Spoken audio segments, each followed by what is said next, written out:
Hello, and welcome to Conversations with Matt. Previously, we saw that honor is a claim to worth that is socially acknowledged. Honor is like a social credit rating, and it's something that you inherit from your ancestors and you maintain by fulfilling your prescribed role in society. In this episode, we're going to talk about how a person gains or loses honor. Specifically, we're going to look at what is known as challenge and response. Now, a challenge is a claim to enter the social space of another person, and it's an attempt to take some of the reputation or honor of another person. This doesn't always have to be negative. There is a positive form of this. It's basically cooperation, where you and another person can earn honor together. For example, if you and someone else are working on a project together where neither one of you has enough resources to be able to complete it alone, by working together and completing the project and everything working out okay, you can actually both gain honor together. However, the more interesting version is the negative form of challenge and response, in which you attempt to take someone else's honor. Now, you see an example of this in the Gospels constantly. Jesus and the Pharisees were arguing back and forth the whole time. This was an extended honor battle. Now, if you look at Matthew chapter 22, verses 41 through 46, you find this. It says, "Now while the Pharisees were gathered together, Jesus asked them a question, saying, 'What do you think about the Christ? Whose son is he?' They said to him, 'The son of David.' He said to them, 'How is it then that David in the Spirit calls him Lord, saying, "The Lord said to my Lord, sit at my right hand until I put your enemies under your feet"? If then David calls him Lord, how is he his son?' And then most importantly, verse 46, 'And no one was able to answer him a word, nor from that day did anyone dare to ask him any more questions.'" So throughout the entire gospel, Jesus and the Pharisees had been arguing back and forth, and at this point, Jesus won. If you look at the whole chapter and things previous to this, you can see how they went back and forth. But it says in verse 46, when Jesus asked this final question, nobody was able to answer him, and from that day, nobody dared ask him any more questions. At this point, he won the honor battle. It was over. And this would have undoubtedly upset the Pharisees, and if you notice, it wasn't really long after this until Jesus was killed. So an honor battle is a very real thing. And there's a lot that we need to talk about in relation to this. For example, there's different levels of a challenge. For example, there is a low level of a challenge. These are common interactions. They're not necessarily hostile. So when I say a challenge, it could be a situation is presented to you and you have to respond. It's not necessarily a bad thing, but you have to respond. So because honor was involved, you needed to act correctly and respond appropriately. For example, if somebody gives you a gift, you need to repay them with a gift of equal or greater value. If you repay it with a gift of lesser value, that will reflect upon you negatively. If somebody allows their children to marry mine, then I need to be open to my children marrying theirs as well. It's a reciprocal sort of interaction. And these happened all the time. This was a normal way of functioning in a society. You also had a medium level of challenge. This was a serious deprivation of honor. Think about most of the commandments in the Old Testament. For example, somebody steals. If somebody steals, the only way to fix this is you need to return the stolen money. If somebody seduces someone else's unbetrothed daughter, there has to be restitution for this. This cannot be allowed to continue or to go unanswered. Something must happen. Finally, there's the high level of challenge, and it's not possible to fix this. Basically, you're talking about the second half of the Ten Commandments.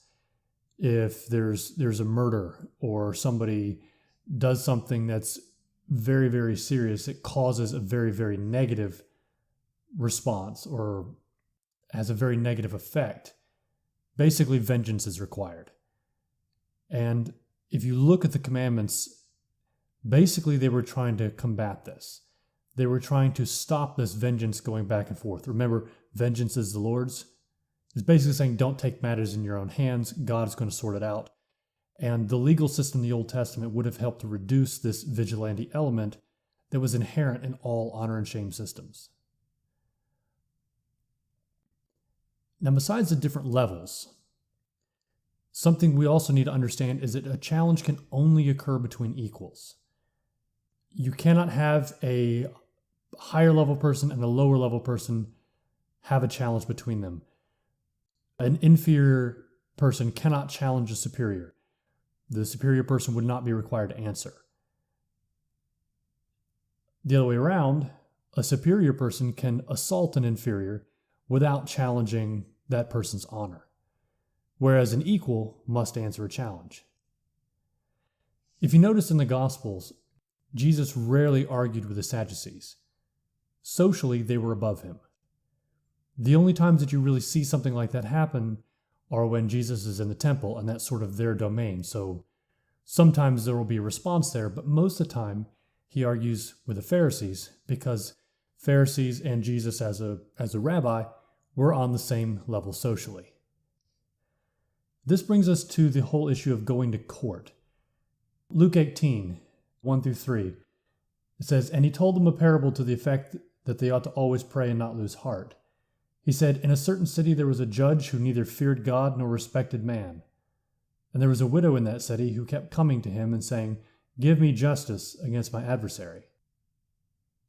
The reason that the widow would have had to go in front of the judge in the first place is because that widows were on the very low end of the social scale, which means that she would have had to have help in dealing with someone who is higher up socially, which is the need for going to court. Now, Paul addresses the whole idea of going to court a little bit later in 1 Corinthians 6, and he basically says that believers should not go to court against one another.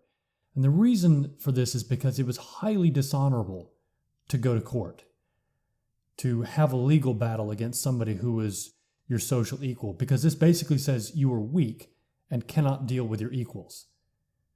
The only reason that court exists is for use by an inferior against a superior, because the inferior had no way of getting things sorted out. This is a way of sort of providing a check and balance against the people who were rich and powerful and high up on the honor scale, because the people below them didn't really have any way of not just getting run over by them.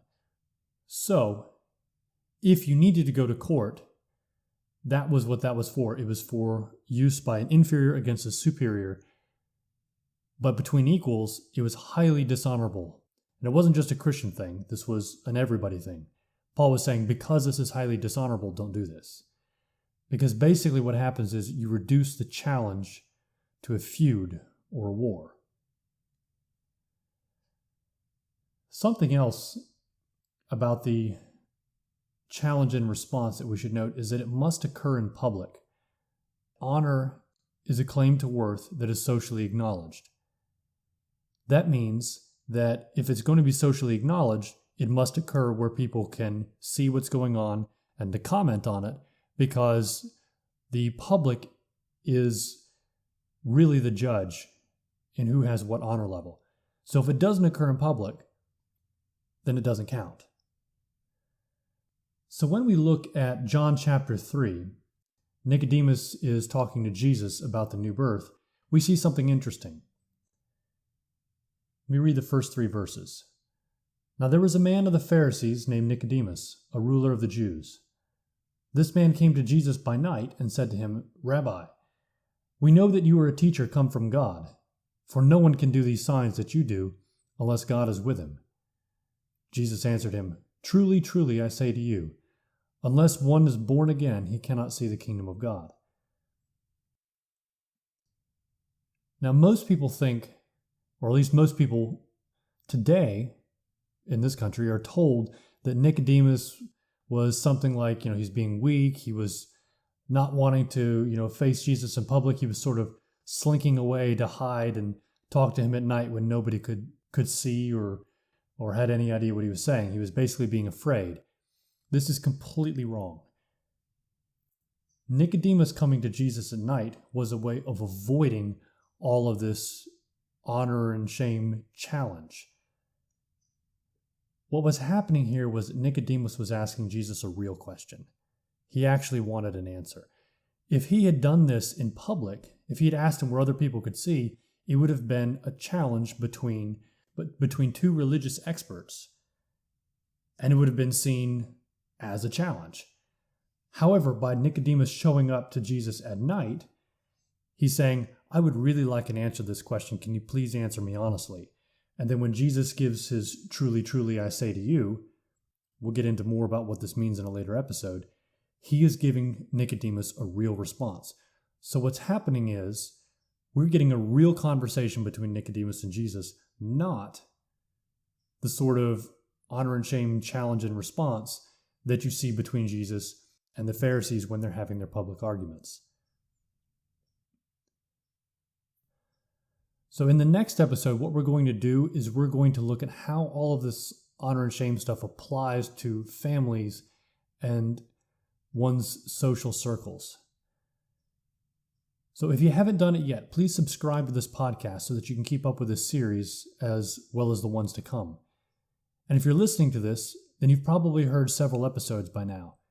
So if you wouldn't mind, please write a review on iTunes and share what you think so that others know whether this podcast is for them or not. Or if you don't have time to write a review, please leave a rating. So join me for the next episode when we look at how honor and shame applies to the most important part of the ancient society, one's own family.